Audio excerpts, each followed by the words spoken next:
श्री राम 4-5 महीना पर गाँव में कितना दिन भइल 5-6 महीना पर हम आवत निकाह गाँव में का बनल का बिगड़ल केकर शादी बियाह ठीक भइल का ना भइल सदिया बियाहवा जकर ठीक होते रहे हमरा के लेके कुछ देते रहे अब कुछ पते नहीं चलत कि मान ली से जेकर शादी ठीक भइल ठीक ना भइल से कुछ घाटा असला गई हमरा 5-6 महीना हो गई। अच्छा जकर आप ले आवे कोई से अब आज पता चली तो हम ले लूँ लेबे। अब खुश रह बैठ कह समाचार का हाल बा गाँव घर के? ठीक बा सब गाँव घर के नु। अच्छा 5-6 महीना पर हम आवतनी तब और सब का समाचार बा? भोज गाँव में चलता कि ना अभी? ठीक है बा 10 तारीख के एगो भोज बा क्यों मरल बा ना? हाँ शादी के बारात आवता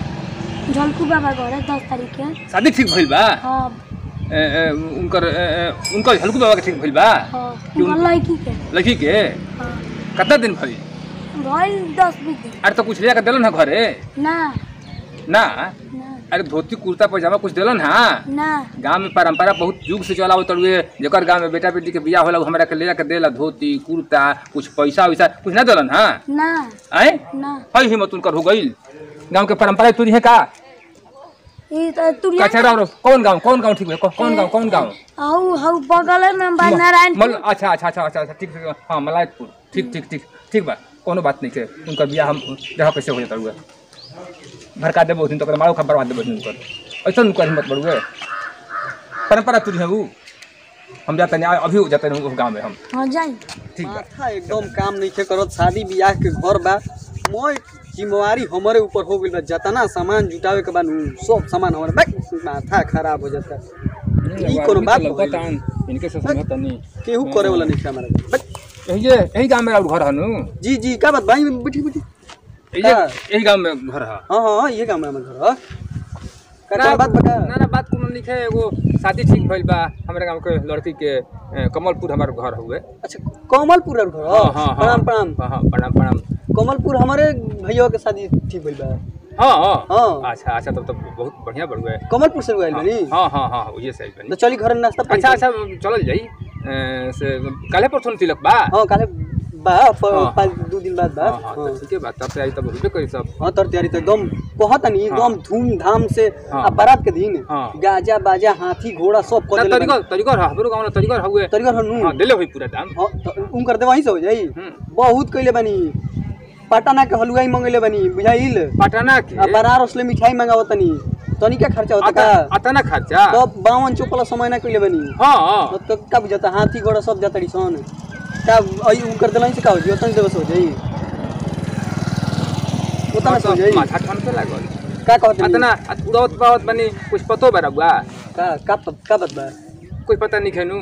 का एमे का बढ़िया घर में बियाह करतनी अब का चाहिए? लड़किया के पेट बा हां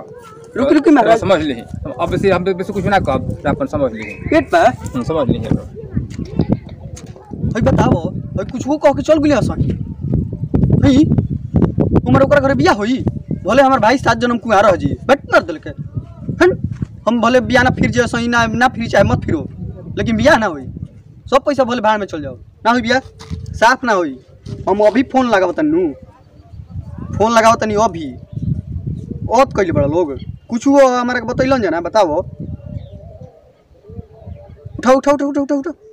खाना उठाओ। हाँ हेलो प्रणाम मत करी जादी ना खिसियाल बनी खिसिया वाला बतिया बारे बतैले कहे ना रही कि लड़की कहे हम सुन ले बनी कुछ दोसर बात हम लोग अगर बियाह ना करम ना कहल केहू कहला सब बुजुर्ग आदमी कहला सरौरे गाँव के लेकिन हम नाम बताइम क्या नाम बताइम कि उनकर मुँह जाके नोचली ना रोया का बियाह ना हुई एकदम ना हुई महाराज कागज का पार खुले बनी ना रखी फोन ना ऐसा काम मत करी महाराज कौन कुछ कह दिल बा ऐसा काम मत करी ना ये गलती कह दिल बा ऐसा काम ना करके ना ऐसा काम मत करी फोनवा कट का गई का बात बा के है अरे का कहीं शादी से बियाह सीख रहे कौन चुतिया कुछ कह दे बियाहवा खंडमंडल हो गइल बा कट गइल बा। जानत नहीं खाओ वो हलखोरे तिवारी के काम हो कुछ दिले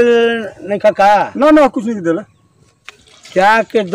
न तो कट जाई विवाह। अच्छा जाते हैं कुछ रहे हो में आगे लागल बिया लड़का कहले बताना घर से किसे उनकर बियाह ठीक भइल बा आ कुछ देलन लेलन ना ए तरह के परंपरा दूर रहल बाणी से भड़का देने नु अब घूमत फिरत देशे देशे देशे से घूमत फिरत है आवता का दो तक आवता यही मैटर में बुझे तक आवता। प्रणाम तिवारी जी। प्रणाम कहीं कहीं बैठी सब कुछ ठीक बा नहीं हम 4-5 महीना पर गाँव में है कहाँ लौकत रही है हम और सब ठीक बा समाचार वगैरह। हाँ अच्छा ना ठीक है चाहिए कुछ कहीं कहले का बनी ना ठीक भइल बा शादी उदी ना ठीक बने कुछ कहले बनी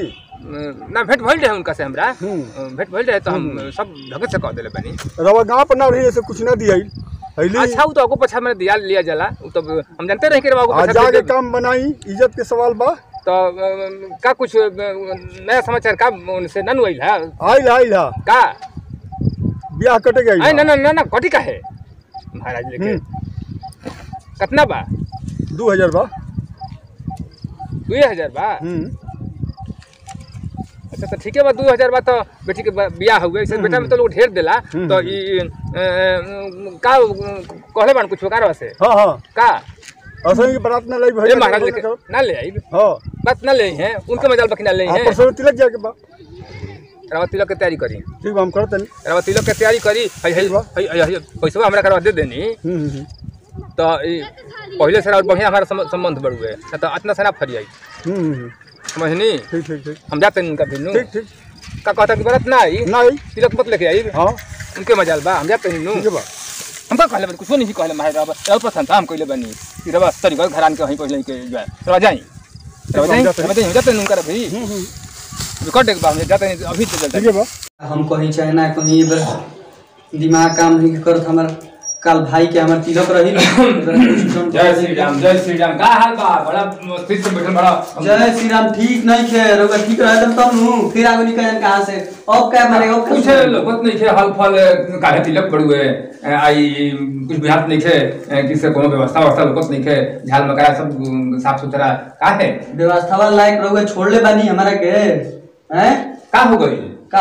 ओही लकी से बियाह कर जी महाराज जोना के पेट बा हट महाराज लेके अरे भाई तो पेट के करा नहीं है दुनिया में हम मर्जी तो कर रहा मैं अपन भाई के बियाह दुनिया में कहोगे बिना पेट के बा पेट से मतलब बा लड़की करोगे कहते हैं तो अरे दादा तोहरा समझदारी कबना जुग के तोहरा पढ़ल लिखल हव हमरा कहे के मतलब तू समझबे ना कइलो रोगा दिमाग मत लगाई हमरा कहे के मतलब पहले समझ का तू गलत ओकरे आइडिया तार में आ गइल समा गइल माने हमर गलत आइडिया आ गइल सुनो कहे के मतलब ई हमार रहे कि तू कहता कि से 51,000 के बजा कइले बानी 57,000 के नाच कइले बानी नहीं रही पूजा के समयाना कइले बानी हुजा के समयाना कइले बानी बेटिया तोहरा के दाम दे देलस हमर हम झूठ बोलतनी कर्जा गुलाम लेके कहीं से व्यवस्था करके बेटिया दे देलस अपना विषय निकल गई तू अपनो भी पैसा के ना रखबो कहे के मतलब हमार ई रहे कि काहे जब लड़किया आई तारा घरे तो एगो पेट तारा घरे बढ़ जाई संख्या अच्छा संख्या बढ़ जाई खर्चा तार बढ़ जाई ई कहे के मतलब ओकर लड़किया के पेट बढ़ गए